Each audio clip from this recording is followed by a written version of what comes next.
Hi lovelies, let's make something delicious today. This is Agidi Jollof. We are making it the Nigerian way and we are making it from scratch. Oh yes, I've been seriously craving this for a while. It reminds me so much of my childhood, those good old days when Agidi Jollof was a treat. So if you want to learn how to make this tasty classic, stay right here with me because you're going to love it. Alright, let's dive in. First thing first, we are starting with dry corn. For good consistency and authentic taste, dry corn is always preferable. You can use fresh corn though, but it has to be really hard. You don't want the soft one. So I'm going to rinse the dry corn thoroughly, then transfer it into a pot and bring it to a boil.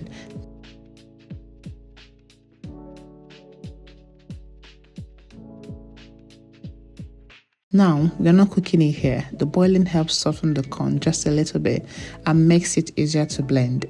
Once that's done, allow it to cool a bit before you start blending.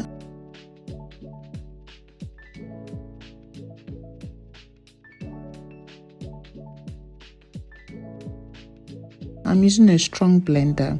This is the Ninja blender, but I'm using the smoothie cup because it's perfect for this.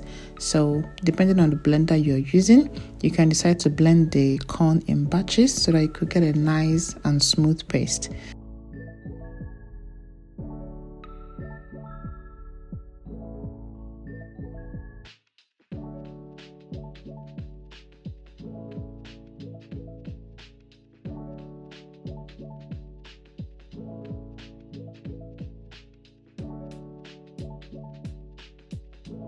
After blending, it's time to sieve. I'm using a cheesecloth tied over a container. Now here is a trick.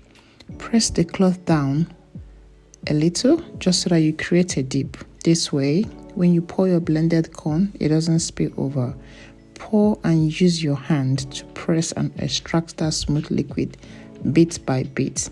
And then you pour in some fresh water just so that you rinse out everything, making sure that the liquid is all extracted. It takes time, but trust me, it's worth it.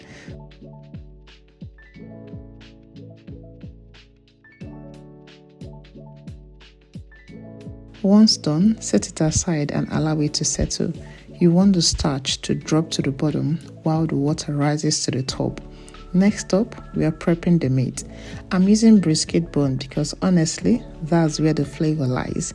Now, I'm avoiding ingredients that will leave particles or chaff in the stock. We want the stock to be as smooth as possible.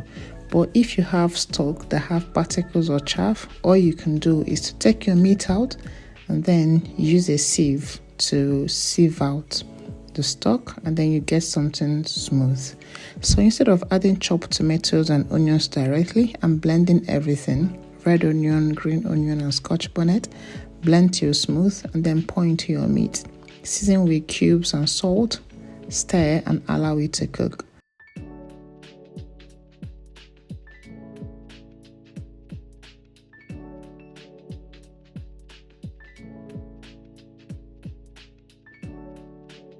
Now it's time to prep our tomato base. In a pot, I'm combining tomatoes, red bell peppers, and some green bell peppers, onion, garlic, and ginger. If you have more of red bell pepper, you can add that so that you make your tomato to be more red. But if you don't have that, make do with what you have, okay? Just make a stew. Basically, it's just a stew. Cover and boil until the skin begins to peel and is softened. Once soft, blend everything till smooth.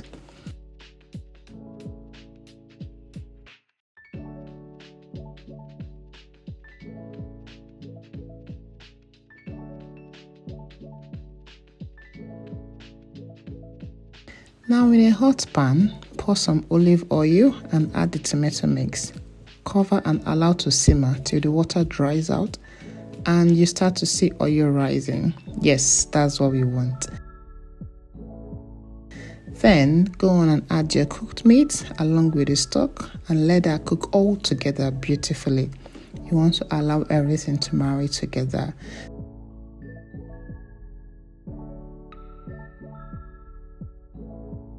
Now back to our corn paste. You see how the water has settled on top?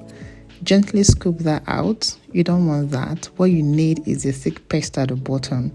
Transfer that thick paste into a clean pot and listen. This part requires work. On medium heat, keep stirring and stirring non-stop. This is how agidi is made. You need to stir until it thickens like custard or pap.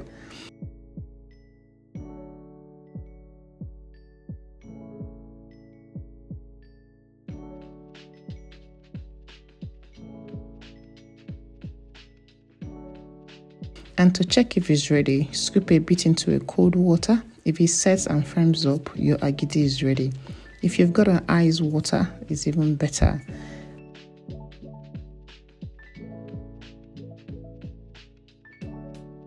It's time to start folding the flavor in. Add your stew little by little into the agidi paste. Don't overdo it. You want that beautiful orange-red color to come through, but you still want it thick. Now, you're ready to wrap. Wash your oma leaves thoroughly and then scoop some agidi into the leaf. Add a piece of meat or brisket bone and cover with more agidi. Then fold it up and allow that to settle. You have to do this for all the portions. Once it sets a little bit, it's ready to go.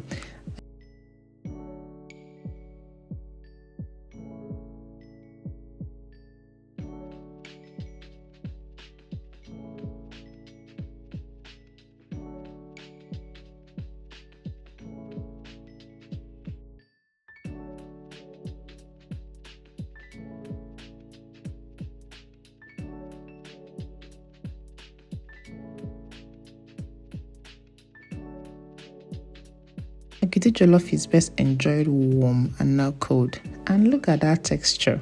Soft, smooth, and packed with flavor. You guys, this is real nostalgia. I remember those days we'd go to the place they make agidi jollof and we'll be asking for the burnt part. Oh my. Because that burnt part, it has a special sweet. It's just sweet. And it's dry. I'm trying to remember how it tastes now. But it tastes so good. It is sweet very well. Oh my. And then I know that our moms don't like us going there, but shall we still have to go there and beg? Oh my God. And then the song we used to sing there with Wagidi.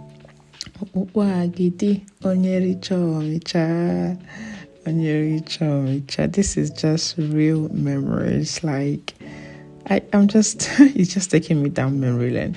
Anyway, back to our video. I hope you enjoyed this little trip down memory lane and this delicious agidi jollof recipe. Let me know in the comments if you've tried this before. Let me know in the comments if you've tried agidi jollof before, or if you've not, will you be making this? Even though you've tried it, will you still make this? Don't forget to like, share with your foodie friends, and subscribe if you haven't already. I will see you in my next video. Bye for now and enjoy your agidi jollof. Thank you for watching and do take care. Bye.